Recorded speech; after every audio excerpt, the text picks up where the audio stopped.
Le Doubs. Cette rivière particulière prend naissance dans le département du même nom, à proximité du village de Mout, connu comme étant celui qui détient les records de froid en hiver en France. Le Doubs est vampirisé par les failles des roches calcaires qu'il traverse, dont une partie, se perdant dans les anfractuosités naturelles, alimenteront la rivière Lalou. Le Doubs est une frontière naturelle entre la France et la Suisse, des Brenets en amont à Clairbier en aval, sur environ 50 km de frontière naturelle. Le lac des Brenets et les bassins du Doubs avec le Saut du Doubs, le lac de Moron et son barrage du Châtelot, et enfin le lac de Biofond avec le barrage du Refrain, constituent une réserve qui permet de maintenir le niveau du Doubs acceptable dans le secteur qui nous intéresse, le Refrain, amont du secteur de pêche de l'AAPPMA, Association agréée pour la pêche et la protection du milieu aquatique du Doubs franco-suisse. Cet endroit sauvage fut un lieu de passage pour les braconniers et trafiquants pendant de très nombreuses années.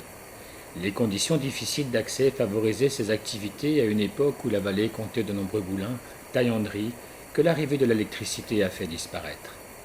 Le nom des lieux-dits avait été choisi pour rendre le secteur plus effrayant qu'il ne peut déjà l'être, comme les échelles de la mort, mais surtout pour dissuader les curieux.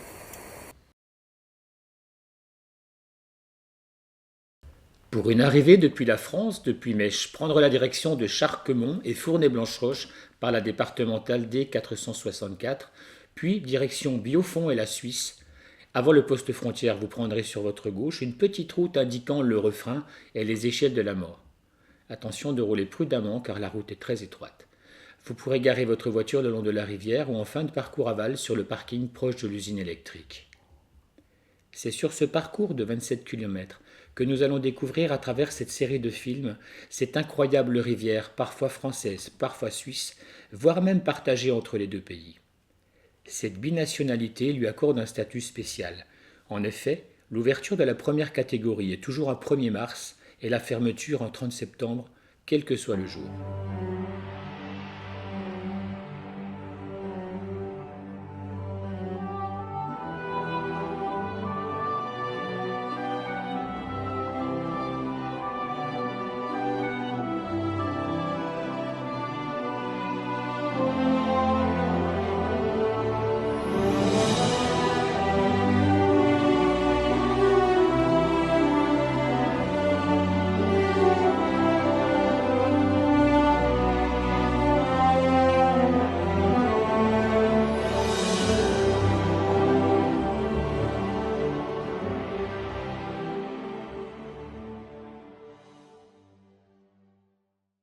Lorsque les eaux sont hautes ou en début de saison, le streamer peut donner de bons résultats.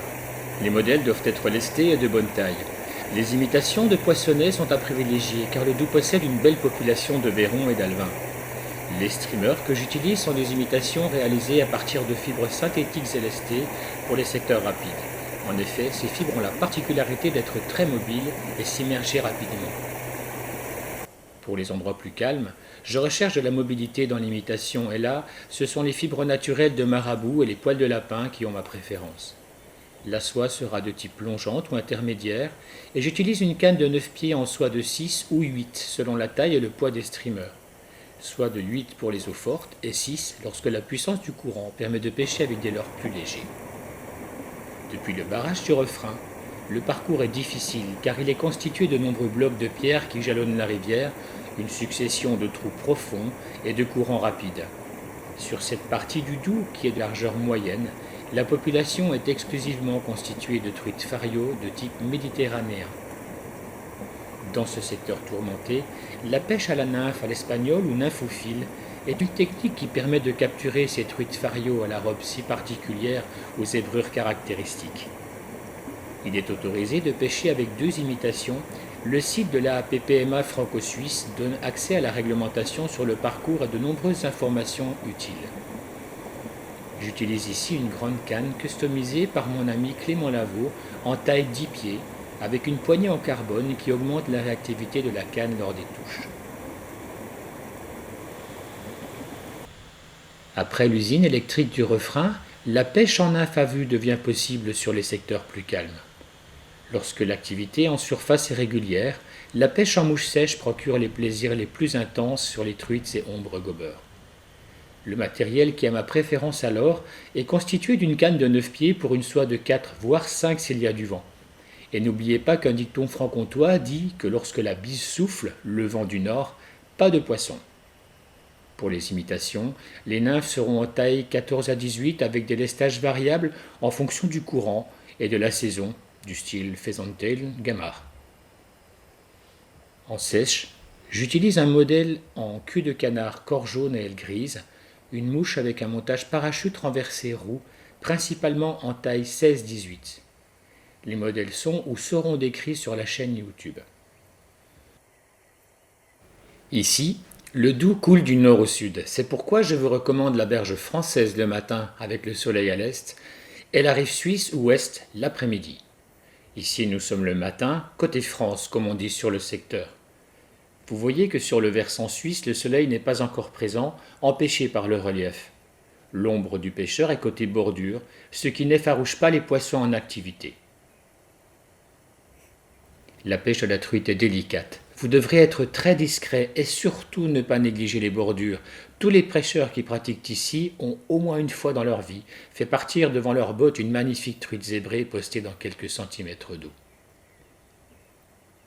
Marc Petitjean m'a montré récemment un outil qu'il a inventé et produit qui permet de relâcher les poissons sans avoir à les toucher. Maîtriser le geste idéal nécessite quelques tentatives hasardeuses au début. Cet accessoire est vraiment efficace, surtout lorsque les poissons ont engamé l'imitation profondément.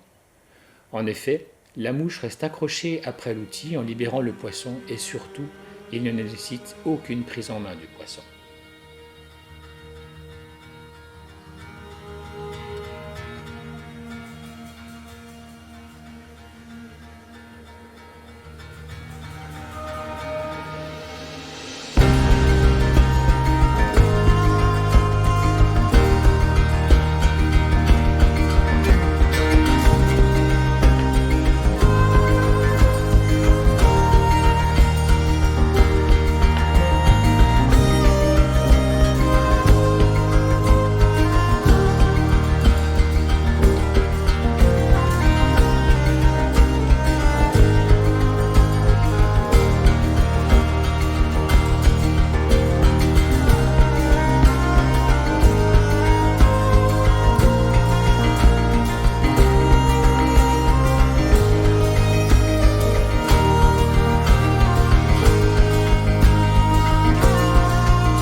Encore un peu plus en aval du secteur du refrain, les poissons qui peuplent la rivière sont truites fario, ombre commun, et on trouvera également quelques chevennes, un peu de perches communes et parfois un beau brochet en embuscade.